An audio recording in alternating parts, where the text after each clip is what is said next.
Welcome, everyone, and thank you for joining me for another episode of Diecast Emporium Military Mondays, brought to you by my friends at smallscalehobbies.com. Doesn't matter what era of military history you enjoy showing off, they have everything from before World War I to all the way to current day, plus all the accessories such as decals, paints that you need to make these models come alive. So be sure to check them out, and I know Greg a little bit and tell him that Tommy from Diecast Emporium sent you there.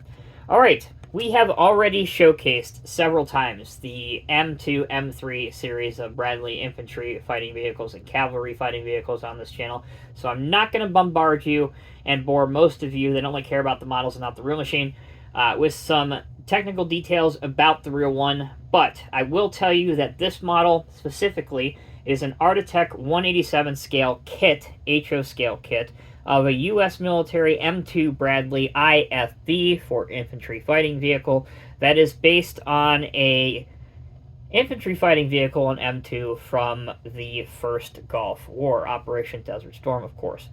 Now, this is a kit that you do have to build and assemble. This is the box that it comes in. Looks a whole lot like this.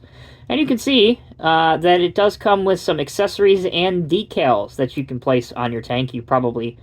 Oh, wow, I committed a cardinal sin there. You can place on your APC as well if you want to. You probably already saw a lot of them on mine. Here is the side of the box, which is what it looks like. US M2 IFV Bradley, kit 187 scale. Here's the back of the box. Here's the underneath of the box. Okay.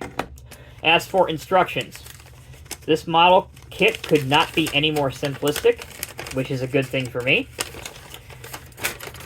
Let me unfold this and just kind of give you a brief breakdown here if you can see this. So there are really only 4 or 5 main pieces. You have the main chassis and hull of the Bradley, 2 tracks, and then obviously your turret that you can place on top of it. Where it kind of can get a little bit complicated is the different accessories that you can put on. And I'll get the elephant out of the room out of the way right now. And that's really the only bad thing I have to say about this model kit, and I don't know why Artitec chose to do it this way, but it's really, really annoying. If you look at the barrel on the main gun of the tank, the Bushmaster cannon, it comes in 2 really, really fine small pieces on this little wire spruce here that you have to glue together without gluing your fingers together or gluing it to your table or gluing it to your little tweezers that you use for your models. It's just unnecessary complex and annoyance, and I don't know why they couldn't just made it one piece where you don't have to glue the barrel together as 2 pieces. So, as for the decals, you are provided with a decal sheet for this model. You don't have to buy the decals separately, so here they are. You can see that I chose to put the black chevrons on based on the locations that I have seen them in reference photos for Bradleys from the early 1990s in the Gulf War. There are some other ones that are included that I have not put on. So there you go. As for accessories that I did not put on as well, I did paint them because I plan on using them for other projects. You can see different bags, different cases, that kind of fun stuff, and even a spare road wheel. There you go. And then here's another one that has a couple ammo cans in green, a couple pieces of wire rope. So those are all the extras that I did not use. As for the actual kit, I'm not an expert kit builder. I think we all know that by now.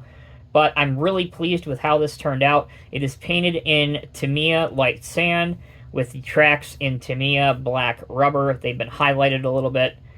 It's a military vehicle. Most of you guys that buy these or use these for war games will probably weather yours up a little bit so it'll look even better. You know me, I don't typically like to weather anything I have. I like it looking, like a museum piece or a showroom new piece. Here's the accessories that I did put on. You can see some bags, another spare wheel, another bag here, 2 jerry cans of fuel.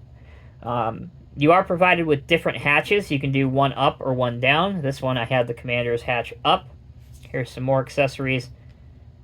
And you are provided mud flaps, which I did put those on the back of my Bradley 2. So, there you go, guys. That will bring this episode of Diecast Emporium Military Mondays to a close.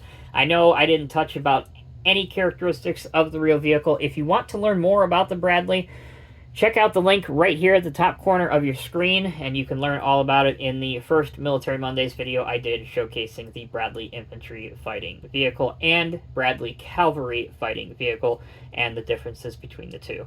Thank you all so much for watching. Until next time, take care, be well. I will see you in the next review.